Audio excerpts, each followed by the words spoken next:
Hapoun. On vous souhaite une excellente journée. On découvre ensemble la une des quotidiens de ce vendredi 11 décembre 2020 et on commence avec la une du quotidien de service public. Le Soleil, le ministre de la Santé est à la une. Évidemment, hier, c'était le gouvernement face à la presse et le ministre de la Santé a été interrogé sur de nombreux sujets. Il déclare ceci justement concernant la flambée des cas de Covid-19. S'il le faut, on corsera les mesures.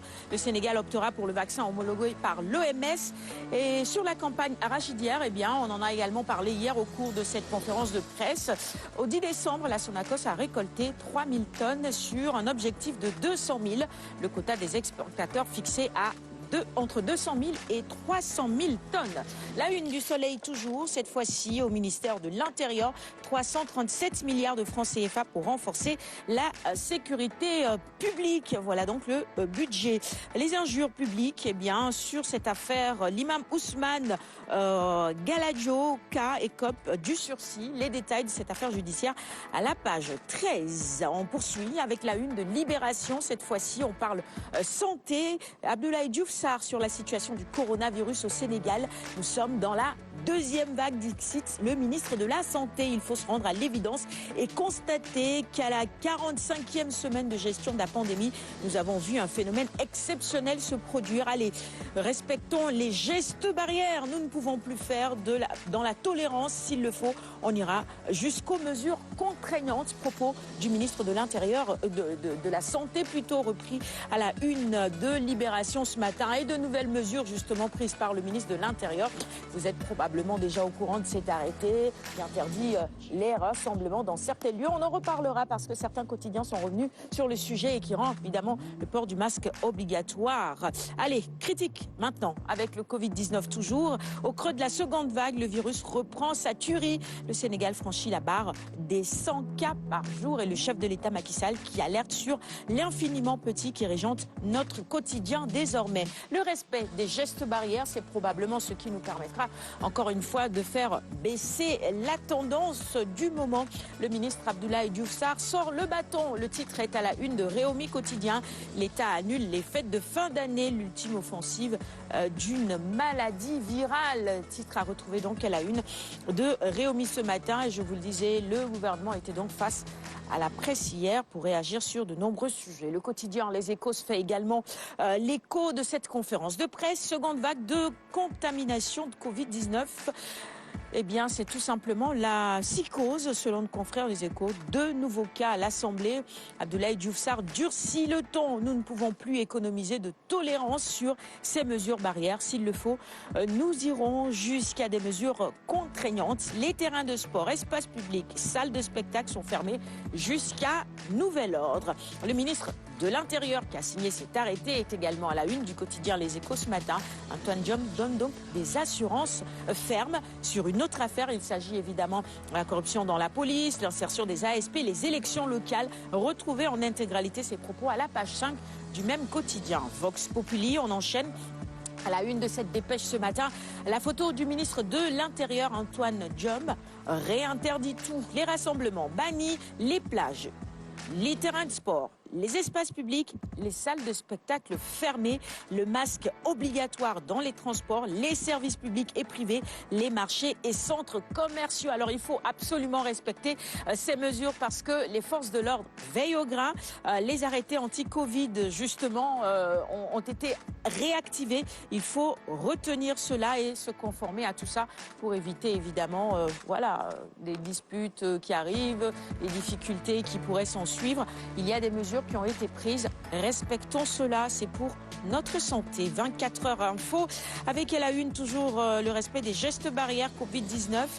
Tony sort la cravate, peut-on lire à la une de ce quotidien ce matin pour tout simplement rappeler que le ministre de l'Intérieur a signé un arrêté exigeant le port de masques obligatoire dans les services de l'administration publique, quel qu'en soit le mode de gestion, les services du secteur privé, les lieux de commerce et les moyens de transport public. Il est interdit les rassemblements au niveau des plages, des terrains de foot, des espaces publics et des salles de spectacle. Tribune, maintenant, quotidien du groupe des médias sur la gestion de la Covid-19. Le Sénégal carrément dans une seconde vague. La Covid-19 annule les fêtes de fin d'année. C'est le même titre qui revient. Il y a un autre quotidien qui avait également choisi ce même titre. Je ne me souviens plus duquel, mais c'est le même titre. C'est tout simplement pour dire que les rassemblements sont évidemment interdits. Le quotidien, Covid-19 toujours et hausse des cas. Nouvelles mesures restrictives. Ça sent mauvais avec le chiffre 100 et... Oui, hier, on était encore à une centaine de cas. Le ministre Abdoulaye Diouf Sarr qui déclare ceci, la deuxième vague est là. Il faut tout simplement l'accepter. Je parlais d'une centaine de cas. Eh bien, hier, on était à 101 cas précisément. Les lieux de rassemblement fermés, une perte de trafic de 52% à l'AIBD. C'est à la une du quotidien. Le quotidien de ce matin, on sait généralement que ce quotidien est très inspiré. Ça sent mauvais avec le chiffre 100. C'est très bien trouvé. L'AS maintenant. La Covid douche artistes, fêtards et sportifs. C'est vrai que ça va être très difficile pour les artistes, surtout que beaucoup avaient déjà programmé des spectacles pour ce week-end et cette fin d'année pour essayer de rattraper un peu le manque à gagner ou tout ce qu'ils ont perdu durant les périodes de semi-confinement. Eh bien, ça va être encore plus difficile pour eux. Ils vont être obligés d'annuler tout ça. C'est ce qu'il va falloir faire pour freiner la propagation de cette pandémie. L'Observateur nous emmène ce matin à l'Assemblée nationale. La pandémie du coronavirus est à l'Assemblée nationale. Le virus fait des hauts et des bas. 5 cas confirmés, dont 2 dans un état grave. Un médecin de l'hôpital principal chargé de convoquer distraitement les députés pour des tests. Les nouvelles règles de fonctionnement des plénières à retrouver également dans les colonnes de l'Obs du jour. On poursuit avec enquête maintenant et on parle politique cette fois-ci. La recomposition de l'opposition sénégalaise. Il faut s'unir ou périr. C'est l'analyse de nos confrères d'enquête ce matin.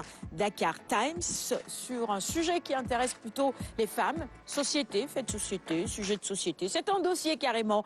Hausse fréquente du prix de l'or. Les femmes accusent les bijoutiers. Les drianquais sénégalaises souffrent de l'instabilité du prix de l'or.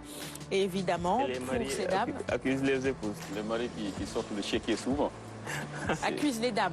Et les dames accusent... plus à plaindre que les dames. Et les dames accusent les bijoutiers. Finalement, on est comme ça. C'est toi. Ils sont plus à plaindre parce que c'est nous qui sortons le chéquier. C'est nous qui donnons quand même le chèque et tout. Madame Kama, pas toujours, non? C'est ça, absolument. Merci. Il faut bien nuancer. Aucune statistique ne prouve cela. Il faut exactement. Donc seulement nos poches en souffrent le plus. De plus en plus de femmes, il faut le reconnaître, sortent le chéquier pour participer à plein de choses. Bon. Elles s'achètent aussi ces parures en or juste pour montrer que monsieur fait tout, ce qui n'est pas forcément le cas tout le temps. Voilà. On vous aide beaucoup, il faut le reconnaître aussi. Et les bijoutiers accusés donc, allez lire ce dossier, ça pourrait vous intéresser. Parlons sport maintenant avec Stade d'abord à la une de Stade ce matin, la veuve de Pape Bouba Diop. J'ai peur de retourner à Lens. On imagine évidemment toute la douleur qu'elle ressent en ce moment et la famille également. Le quotidien ne va pas être facile après la perte de Pape Bouba Diop, son mari. De perdre ses enfants et pour la famille également, ses frères, ses sœurs. Et encore une fois, une pensée pour vous et toutes nos condoléances. Du courage. Record maintenant sur le classement FIFA après 2016, 2017, 2018 et 2019. Le Sénégal, première nation africaine pour la 5e année. Si je laisse à l'une commenter, on va finir le magazine sur ce sujet. On est encore première nation classement FIFA 2016, 2017, 2018, 2019 sur 5 années. Même ça ne veut rien dire ça. Ça ne veut rien dire. Et déjà, je ne comprends même pas les critères sur lesquels ils s'appuient pour faire ce classement-là. Parce que l'Algérie derrière le Sénégal, c'est bizarre. Alors que sur leurs 3 dernières confrontations, l'Algérie a toujours battu le Sénégal. L'Algérie qui est derrière le Sénégal, la Tunisie juste derrière le Sénégal. La Tunisie quand même qui n'est plus une grande équipe ici en Afrique, qui ne fait plus peur, à part peut-être le Sénégal. Parce que lors de notre dernière rencontre, quand même, on a eu des sueurs froides face à cette équipe tunisienne-là. Sinon, je crois que la première place quand même devrait revenir à l'Algérie. Championne d'Afrique. Championne d'Afrique, suivi peut-être du Nigeria, de la Côte d'Ivoire. Mais bon, de toute façon, ça dépend aussi des adversaires que vous rencontrez en phase de poule, en match amical. Et ces dernières années, le Sénégal a eu la chance d'avoir des poules plus qu'abordables et toujours en match amical d'avoir des adversaires quand même à sa portée. Mais là où le défi est vraiment de taille, là, ça coince. Parce qu'il est question de battre les grands d'Afrique. Et depuis 5 ans, le Sénégal en est incapable. Bon, maintenant, c'est un classement qui est fait par la FIFA, qui est assez logique. Bon, voilà. Mais moi, je ne fais qu'apprécier. Allez comprendre. Bon. Exactement. Et dans tous les cas, on attend. Je ne suis pas un rabat-joie. On attend le trophée. Je ne suis pas un rabat-joie, mais je ne fais que dire les faits. Voilà. Qu'est-ce que tu as dit, Amadou? J'ai dit que selon Alioune Badara, en gros, on est surcoté. On est surcoté. Mais on est surcoté. C'est ça. À l'heure actuelle, on est surcoté. La lutte à la une de Stade également ce matin avec un lutteur qu'on aime tous bien ici. Il s'agit de Yekini, plus de 20 ans d'histoire en équipe nationale de Yekini à Regrug. En passant par Messen, c'est un article à lire et puisqu'on parle de lutte, Sounoulamb, on termine la revue des titres avec ce quotidien spécialisé en lutte traditionnelle. Biram Ning, manager de Modulo, on ne négligera aucun détail, dit-il. Aucun adversaire n'est à craindre dans cette arène. Balaguer 2 n'est pas à Mabalde. Modulo a besoin de la force et de la rapidité. C'est tout pour la revue des titres de ce matin. Merci à tous de l'avoir suivi. Merci d'avoir suivi cette revue des titres. Je vais offrir évidemment les quotidiens à notre invité en respectant les gestes barrières. C'est important. Hop, hop, hop. On se nettoie les mains comme il se doit. Et si vous avez eu l'occasion